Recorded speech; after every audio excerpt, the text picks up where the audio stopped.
Fala, gente querida! Estamos aqui com o nosso podcast depois de um longo e tenebroso inverno.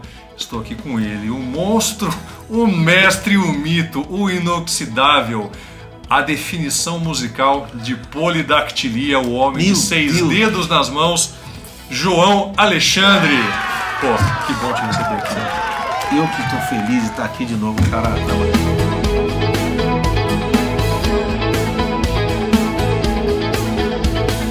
Quantas vezes que a gente tá aqui junto, hein? Cara, em 5 anos, você já pensou, parou pra fazer a conta? Quantas vezes? Quantas horas, Xará? É. Mas não é questão às vezes, isso são as horas, porque, cara, fora as horas que a gente tá aqui, tem as horas depois, lá e aqui. Você trabalha muito com isso aqui, né, cara? Pelo amor de Deus. Olha, eu acho que você me enxerga mais, cara, do que toda a minha vida com a minha mulher, meu filho, eu acho que meus netos, mano. Não é possível. Pode ser. Putz, pode ser. Pode ser. Pensou nisso já, gente? Que loucura que é isso. João, que legal que a gente está aqui junto de novo. A gente está fazendo o nosso episódio número 2 do podcast. Muita gente pediu, demoramos para fazer. Porque a gente tem aqui a nossa pequena lojinha para sustentar, a nossa escolinha online com os nossos queridos alunos. E são 4.000 alunos já, né, João? A gente vai falar disso no meio do nosso podcast. Sim. E eu tô com algumas perguntas aqui que o pessoal mandou pra gente e eu vou direto ao ponto. Vamos lá. Porque aqui a gente não tem enrolação, gente. Não tem mesmo. Então é o seguinte, a primeira pergunta que a gente tem aqui pro João Alexandre. João, como é que foi fazer a transição de um músico que era performer e que continua sendo performer, né? Que se apresenta, que tem essa interação com o público, essa conexão com as pessoas, para se tornar um professor numa escola online com 4.000 alunos? Claro que não começou com esse número todo, mas conta pra gente como é que é essa experiência dentro da sua cabeça e no seu coração. Cara, eu vou contar a verdade pra você. Aquela vez que você foi em casa, quando a gente idealizou o curso, você idealizou esse curso, né, Xará? Você que fala, vamos fazer assim, o que você acha? Tal. Cara, eu confesso que eu bati um medão assim. Falei, cara, eu vou ter que passar para as pessoas aquilo que eu faço de uma maneira inteligível, porque quando você vai ensinar, você tem que pegar todo o conhecimento que você já acumulou e você tem que dar uma fatiada nele, voltar para trás. Não adianta eu falar um acorde de sétima maior e nona se o cara não sabe nem o que é escala. Cara, é um desafio. E quando você vai ensinar, você aprende pra caramba, né? Você é obrigado a estudar o que você está falando. Ao mesmo tempo, você vê o quanto você já caminhou naquilo que você está fazendo. Então são os dois lados da mesma moeda.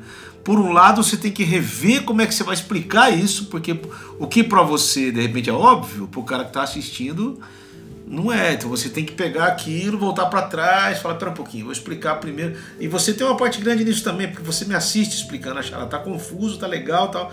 Então foi um desafio, cara, virar professor, porque não é diferente de você sentar com alguém e ter tempo ali pro cara perguntar. Você tem muita gente na mesmo. Então você tem que ter um caminho que várias pessoas entendam o que você está falando, do mais dificultoso até o mais que é mais fácil de entender, porque tem de tudo, né? Então você tem que criar uma linguagem. Cara, lembra nos nossos primeiros vídeos, mano? Como eu era um cara totalmente quietão, esquisito, assim. Eu olho aqueles vídeos das primeiras aulas e falo como a gente melhorou, né? E como eu melhorei a maneira de gostar do que eu tô fazendo. Eu fui gostando, percebeu? Eu fui gostando da câmera, eu fui gostando de explicar, eu fico fascinado com os acordes. Então, eu acho que isso tudo passa muito mais para as pessoas do que propriamente ensinar.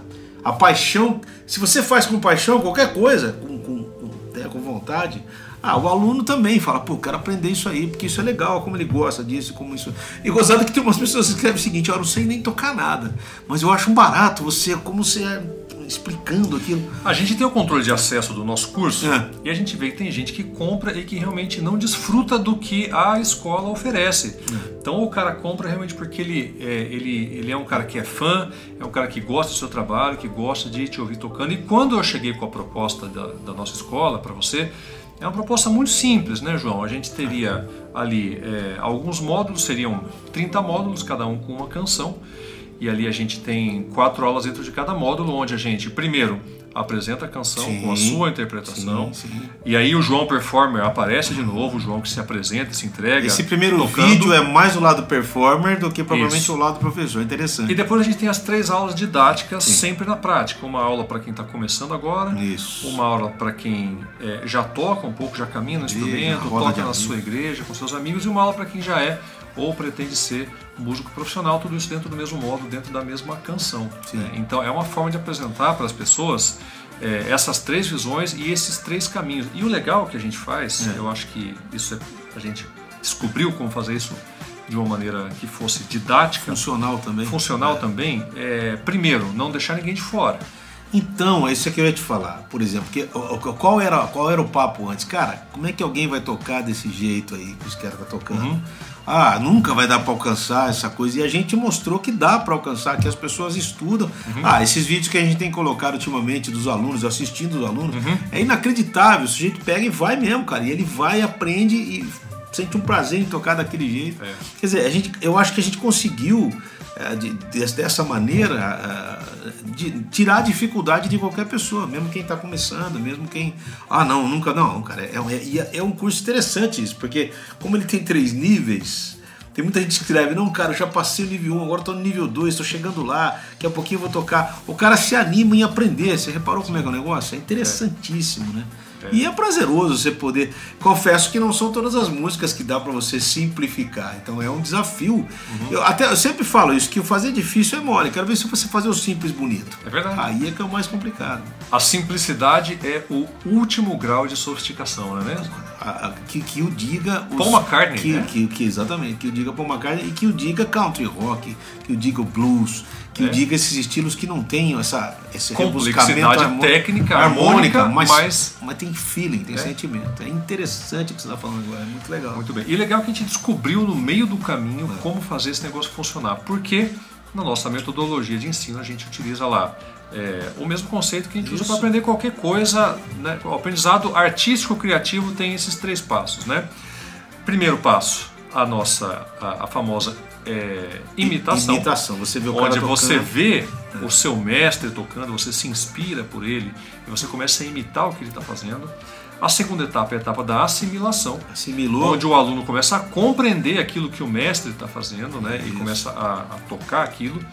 E a terceira e última etapa é a etapa da inovação, onde de posse daquele conhecimento ele passa a ser o mestre, a influenciar as outras pessoas. E acaba criando o jeito dele ainda. Acaba desenvolvendo o jeito dele de tocar. Esses vídeos que a gente fez agora, interessante, você viu os caras tocando, ele pegou alguma coisa dele, misturou com aquilo que eu fiz e criou o jeito dele de tocar. Isso é maravilhoso, cara. Isso é maravilhoso. Legal. Bom, vou para a segunda pergunta aqui do nosso roteiro, que é a seguinte.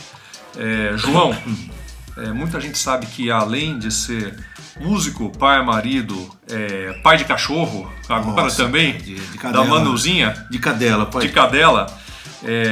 Você também tem o lado produtor musical e o lado arranjador. Você acha que esse lado arranjador ajudou a nossa escola a crescer, os alunos a terem mais sucesso? Porque a gente tem o departamento de sucesso do aluno, né? Sim. Tem aluno que tem dificuldade em usar a plataforma, dificuldade com tecnologia, então a gente tem um departamento na nossa escola que cuida, que cuida do sucesso do aluno. Você acha que o lado arranjador contribui para o sucesso dos nossos alunos? Eu acho que sim, porque eu sempre falo que muito do desenvolvimento que eu tive no instrumento foi fazendo arranjo, né? Sempre falo isso. E quando você tem que escrever, sei lá, para 3 ou 4 instrumentos diferentes, tem que escrever uma linha de oboé, tem que escrever as cordas, os violinos, você começa a se ligar nos intervalos, o que um está fazendo, o que o outro está fazendo. E isso acaba, é uma via de mão dupla. Isso vai para o instrumento e o instrumento também passa para esse lado arranjador. Toda vez que eu fazer um arranjo, meu instrumento base é o violão, né? Quer dizer, eu parto dele para fazer muita coisa. Eu acho que colaborou muito, porque é isso que define muito o meu jeito de tocar, né? Quando eu mostro para as pessoas, eu paro, qualquer pedacinho de uma música, eu estou fazendo isso aqui. Aí o cara fala, eu achei que você estava mudando de acorde. Não, é só uma notinha dentro dele que eu andei e deu esse negócio todo. Então isso é coisa arranja, coisa do arranjador, do produtor que quer. Quer dizer, eu tento transformar o violão mais do que um instrumento de acompanhamento num parceiro mesmo, num companheiro, num dueto, né, cara? E isso ajudou muito, as pessoas sacaram isso também dentro do curso. É interessante você ver o desenvolvimento, né? Como é gostoso, prazeroso você ver isso. O cara tá tentando tirar aquele mesmo solo que você fez, aquele pedacinho ali que você acrescentou uma nota. Eu achei que melhorou muito isso aí, me ajudou muito, sabe? O fato de ser desafiado a fazer arranjo me ajudou muito a tocar melhor também. E vice-versa, né, cara? Você tocando melhor, você acaba encontrando outros caminhos no instrumento que te levam a fazer arranjo lá. Uma coisa puxa a outra, né? E o desafio de fazer isso sem deixar uma didática muito chata, muito pesada para o aluno. Porque é tudo na prática. Exatamente. Exatamente. Esse é um desafio também, né? Porque esse é o maior desafio. O que a gente sempre fala, né, cara? Qualquer forma puramente acadêmica de música, ela é muito chata, ela é muito cansativa, né? Não há quem... você primeiro tem que se expressar para depois entender o que você está expressando, né? Que é o que a gente está fazendo com esse segundo curso, com o TTM, que eu acho interessante. Essa coisa de explicar o que é escala, como é que um acorde surge dali, como é que você... Então, cara, é desafiador, mas ao mesmo tempo é muito legal você trazer essa leveza, né, para quem está estudando, né? Muita gente acha que é um caminho muito longo, às vezes não é, às vezes é um caminho curto. Se o cara tiver ainda tempo para se dedicar, que seja 10 minutos por dia, 15 minutinhos por dia que ele tira lá, bicho, ele vai embora, né? Não tem como. Qualquer tempo gasto com isso não é gasto, é investimento, né, Xará? Então, com certeza. Vamos lá, nossa terceira pergunta de hoje é o seguinte, essa pergunta é boa, eu achei interessante essa pergunta. Aqui a nossa audiência perguntou aqui, errar ajuda ou atrapalha? Até hoje, viu, gente? Esse fim de semana fui tocar em 2 igrejas, tem hora que o acorde foge, tem hora que você vai fazer uma coisa e não saiu do jeito que você queria. O erro errar é humano, né? Errar é humano. Se você não erra, o erro é aquela coisa que te leva à perfeição, né? A prática. Mais do que errar, ser humano, errar é parte da jornada. Sempre. Se o cara for um inerrante, ele não tá na vida, né? Ele tá em outro lugar. A vida faz parte, né? O erro é que leva a gente a procurar o caminho certo. Isso no instrumento é a mesma coisa. Eu lembro uma frase do Beethoven, acho que errar uma nota não é nada, agora é tocar sem paixão é tudo, né, cara? Então tocar uma nota errada, tocar uma nota errada não tem nada, mas tocar sem paixão, Me contaram uma história do César Camargo, né, que ele foi tocar o Carinhoso, acho que aqui em Tatuí. Sim. E ele foi fazer aquela coisa. E os meus olhos ficam sorrindo. Em vez de fazer pararará, ele fez pararará. Ele errou a nota, cara. E disse que ele parou assim, bateu a tecla, continuou dali, pararará, o teatro quase veio abaixo, né? Quer dizer, Deus errou, né? O cara que é o... Então, cara, faz parte, o erro faz parte, né? Eu acho interessante que em algumas igrejas as pessoas são tão generosas comigo que eu sei que eu errei, né? E quem é músico sabe que eu também errei. E às vezes eu falo, gente, desculpa que eu errei umas notas, não era pra tocar essa... Aí o pessoal é muito generoso, fala, ei, cara, quem errou, e daí que errou? Você continuou tocando maravilhosamente bem, e aquilo fica, cara, porque faz parte, né? E aí estudar é uma coisa, né? Você tem que praticar muito, você tem que errar muito, para depois devagarinho você vai acertando. Mas errar isso aí faz parte do processo, né? Então eu vou emendar uma pergunta aqui que não é da nossa audiência, mas é minha para você. Que é a seguinte, tem toda essa... É até difícil a gente falar da gente mesmo, né? Mas existe toda uma admiração pelo João Alexandre, não enquanto personagem, mas enquanto um músico que influenciou toda uma geração e uma forma de tocar um instrumento. E notoriamente eu percebo que o seu dom, a sua habilidade, ela é muito acima da média, né? A forma como você executa tudo que você executa, muitas vezes fruto do estudo, mas muitas vezes fruto do improviso, muitas vezes fruto do momento, muitas vezes fruto do que você está sentindo. E eu vou te fazer uma pergunta que é uma coisa que eu sinto muito, que é a tal da síndrome do impostor. Você já ouviu falar disso? Você já ouviu falar, mas é bom você explicar para quem está vendo. Porque... A síndrome do impostor é o seguinte, quando todo mundo chega para você e fala, poxa, João, como você toca bem violão, cara. E aí dentro da sua cabeça você pensa, pô, esse cara não sabe de nada, não sabe o tanto que eu tenho que melhorar, eu sou um impostor, eu tô aqui enganando todo mundo acha que eu toco bem, mas eu não toco nada. Exatamente, esse aí. O João Alexandre sofre com isso? Muito, eu costumo dizer o seguinte para responder essa pergunta, quando o cara vem e fala assim, não, cara, que é isso, bicho, onde você errou, como que você errou? Eu falei, cara, o dono da casa, só o dono da casa sabe onde ficam as goteiras, mano. Então existe isso aí. Agora, eu nunca corri atrás disso, viu, Xará? Nunca corri atrás de falar assim, eu quero ser uma referência, né? Mas isso aconteceu, né? Alguém que, por exemplo, fala, não, eu sabia que eu ia chegar nesse... Pô, o cara não tem que ser muito, né? Não dá, né? Porque, primeiro, que isso é um presente, né? Isso é uma coisa que você não faz isso conscientemente. É uma coisa que Deus te dá. E o que você faz de melhor, você faz bem feito. Então, parece que eu estou falando a mesma coisa, né? Você faz bem feito. Tem gente que não, tem gente que pode fazer melhor e não faz. Sim. Aí isso já como é que fala? Mediocridade. Mediocridade. E mediocridade num bom sentido, inclusive, né? Porque... é o cara que, ao invés de se esforçar para fazer o que ele faz bem, ele larga. A mediocridade é se manter na média. Estar na média. Quer dizer, o cara tá bom, isso aqui tá bom, entendeu? E eu acho que isso aí é um desafio para todo músico. Eu acho que todo músico sofre com o problema da mediocridade, quer dizer, não querer ser medíocre.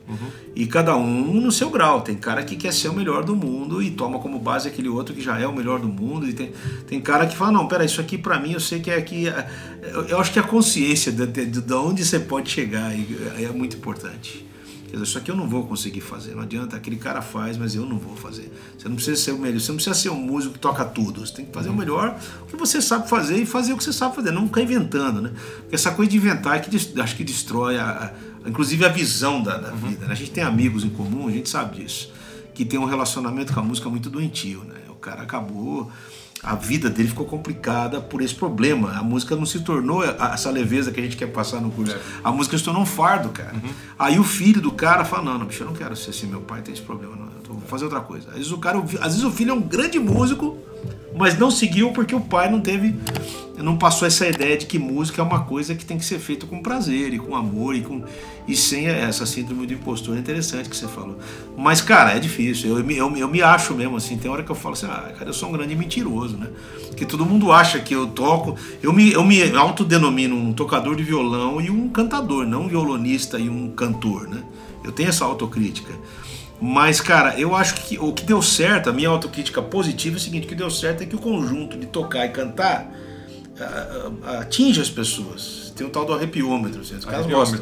O arrepiômetro faz diferença. Então, cara, se está dando certo, a gente tenta, ao invés de ficar procurando outros caminhos, eu vou tentar aperfeiçoar isso que já deu certo. E a escola tem sido, para mim, uma tremenda escola.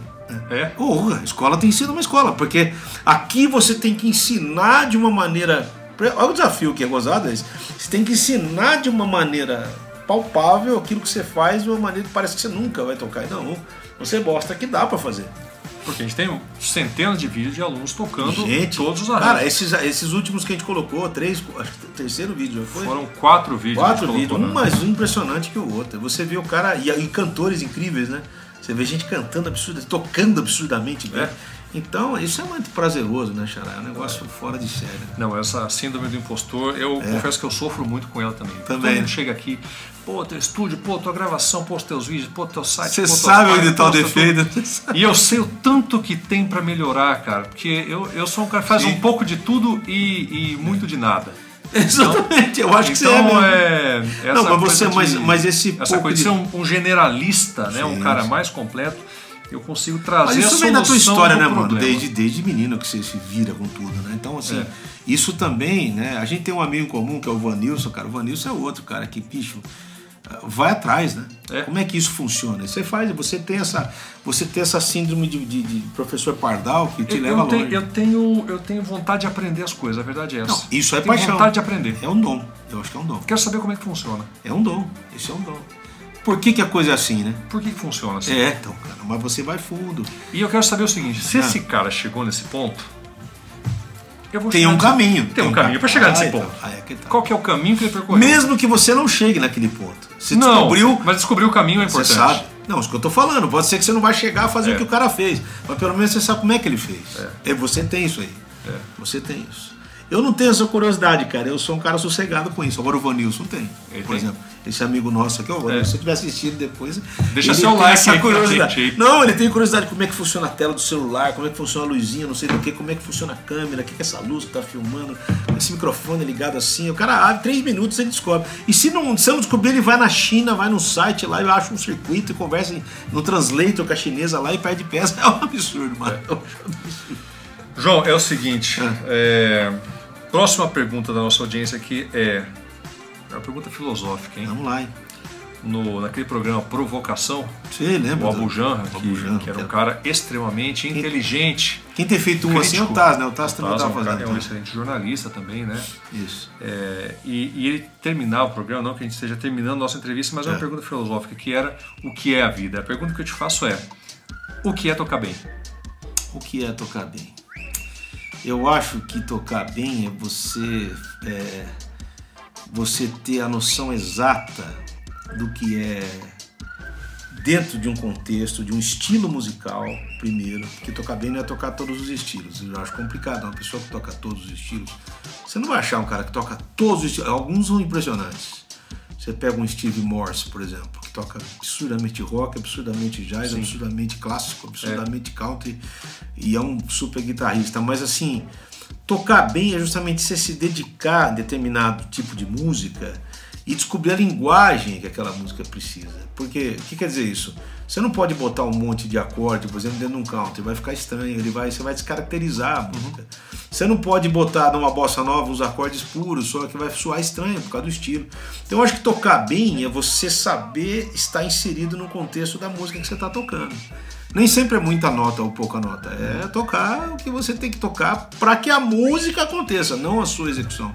Aí é que tá. Eu sempre te ouço falando exatamente isso. Tocar para a música. Tocar para a música, o músico amadurece quando ele toca para a música e não para si mesmo. Aliás, mandaram uma pergunta, deve ter saído depois. Mas aí quando o músico amadurece, exatamente. Porque tem a ver com isso. Porque quando o cara toca para a música, ele entende que aquela nota ali naquela música é o suficiente, não precisa encher de coisa não, entendeu? Então é interessante. Inclusive a gente tem uma participação do Abraham Laboriel no seu álbum, né? Que é um ícone da nossa geração também, né? Isso, talvez uma geração à frente, acho que ele é um pouco mais velho que a gente. Aí ele gravou mais de 1000 artistas, né? Então, e você teve o privilégio de tê-lo tocando no seu disco. Sim. E ele tocou exatamente o que a música precisava. Ele deu uma entrevista uma vez e um cara perguntou pra ele quando é que o músico prova mesmo que ele é o cara. Diz que perguntaram pra ele numa entrevista, assim, aqui no Brasil, foi aqui no Brasil. Quando é que o músico prova que ele é o cara? Ele falou assim, quando ele toca exatamente o que a música precisa que seja tocado. Se for uma semi-breve, uma nota só, que dure 4 compassos, é essa nota. Mas ele tem que tocar isso com paixão, tocar isso com... né, fazer... E é interessante, quando ele gravou no meu trabalho, cara, ele mandou 2 linhas de contrabaixo. Ele mandou uma, ele mandou 2, sem receber, não tinha nem pago ainda, ele mandou 2 linhas de contrabaixo. Quanto é que ele cobrou pra fazer isso aí, João? Cara, ele não cobrou nada. Ele falou assim, olha, eu cobro, tipo, na época, acho que era $700 por uma sessão de gravação. Sim. Cara, sessão de 5 horas. Então, se tivesse 15 músicas, ele ia cobrar $700. Eu lembro que eu tinha que receber uns $400 de uma pessoa dos Estados Unidos. Cara, eu dei esses $400 por uma música pra ele. Falei, olha, eu sei que você não vai cobrar. Ele falou assim, olha, me dá o que você puder. O que eu cobro é isso. Então faz a conta aí, o que você puder me dar, tá ótimo. Ele não pediu valor, cara. E eu dei os $400 pra ele com uma alegria, assim. Sabe aquela coisa? Fosse $400 que eu cheguei a chorar quando eu vi o vídeo dele gravando na casa. Comecei a chorar. Eu falei, cara, é um dos meus ídolos. Ele tava com o Rick Pantoja? Na casa do Rick Pantoja ele gravou. Ele filmou, mandou uma época um videozinho pra gente. Cara, absurdo, né? E assim, é um cara que eu sigo desde pequeno e é uma referência para qualquer baixista, né? Porque é um músico que toca pra música. Ele não é um virtuoso, ele não é um solista, ele é um cara que toca pé no chão. E o contrabaixo do Laboriel tá nos melhores samplers do mundo, né? Em termos de som e tudo. Assim, E você me contou que o segredo dele é usar um drivezinho no baixo, né? Ele usa, cara. Por isso que o baixo aparece. Você põe na mixagem, você não precisa fazer mais nada, o som tá lá. Você fala, velho, como assim? Ele põe um drive lá no finzinho, quase você não ouve, mas é lá no finzinho. O som tem um rasgadinho. Tem um rasgadinho, cara. A gente gosta, né? Mano. Toda música, toda distorção, ela é benéfica quando é bem usada, né, Xará? Pô, as melhores músicas tem isso aí, né? João, mas vamos lá. Temos aqui mais uma pergunta. Que é lembrando o seguinte, talvez esse podcast vai continuar, nós vamos fazer 3 episódios, né? Vamos fazer 3 episódios. Estamos aqui para isso já. Vamos sim. Já que estamos aqui? Vamos sim. Aliás, depois do primeiro, sabe o que a gente podia fazer, Xará? Depois do primeiro, vou sugerir aqui, ó. Você manda sua pergunta aí, ó.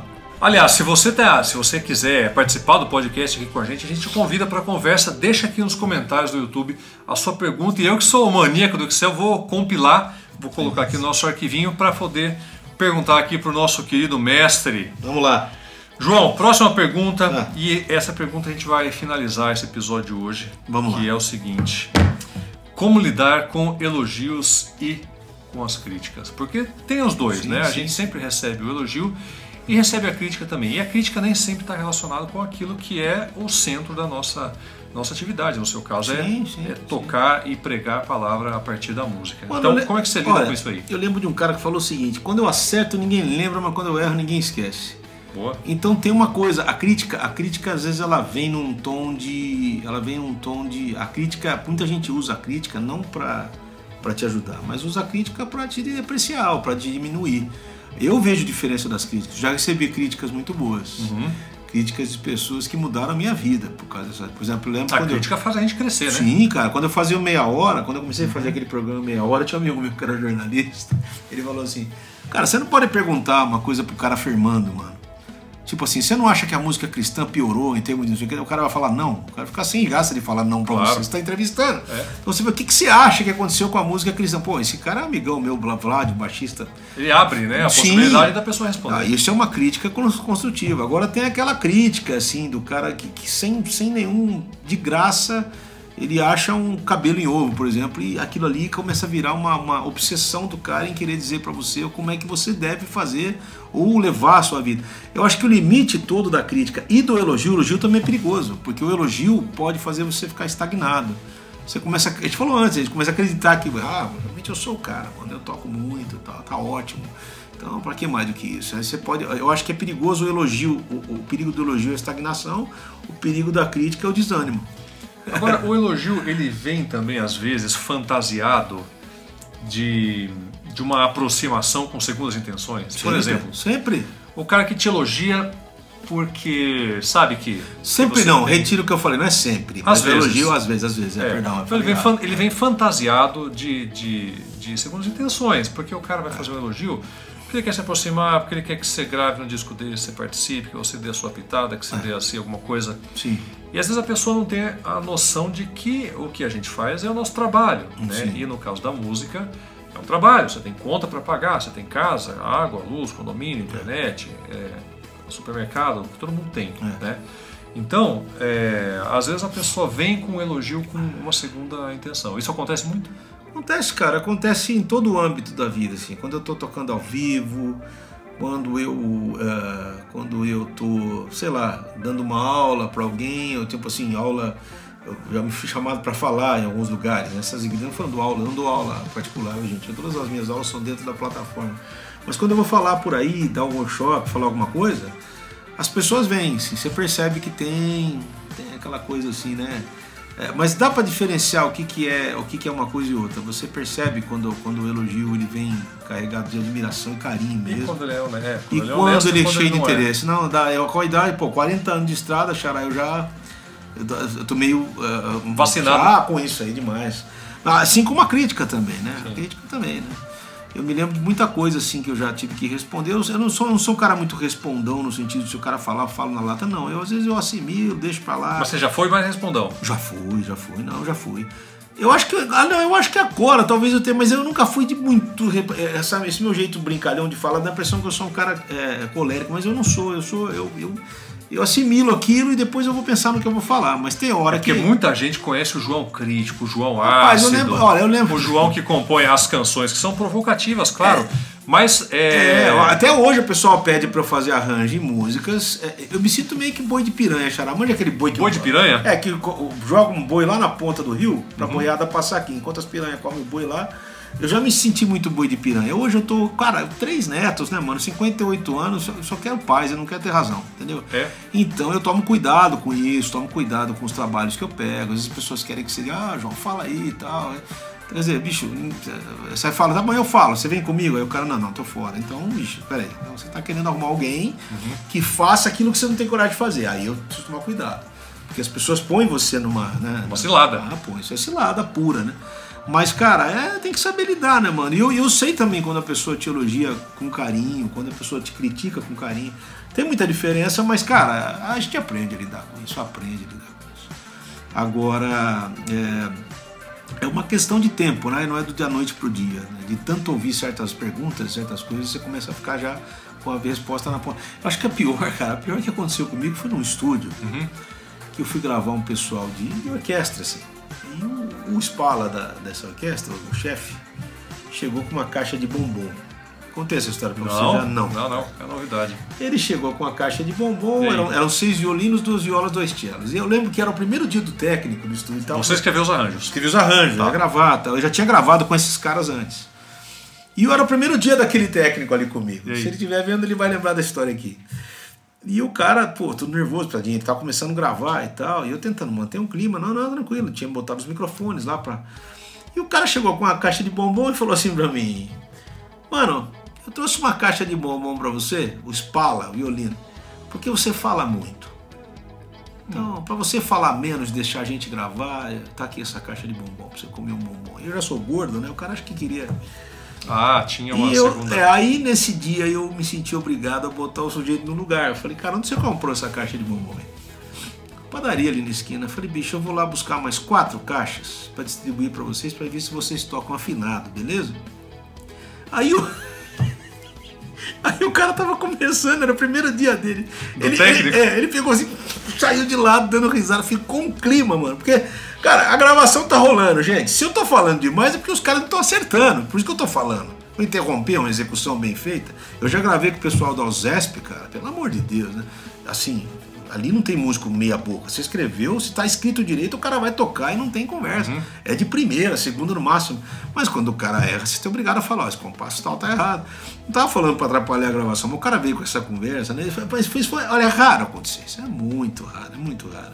A gente vai encerrar esse episódio, é um episódio breve, mas a gente fica aqui com o compromisso de fazer novos episódios para vocês. Com certeza. Conversando aqui com o João, que tem tanta coisa para acrescentar. Com certeza. Tanta experiência para dividir com a gente. João, obrigado, meu, por a gente estar aqui de alegria, novo. Xará. Conversar com você é sempre um grande prazer, sempre uma alegria trocar ideia, né, mano? E nessa toada estamos aí com 5 anos de esse projeto super legal que é o João Alexandre Online, né? Já teve outro nome, estamos aqui agora com este nome, pela graça de Jesus. Suportamos. Só pela dele. Nossa, só pela dele. Misericórdia. É isso aí. Gente, beijão, Xará. Beijão, moçada. Valeu, gente. Até a próxima.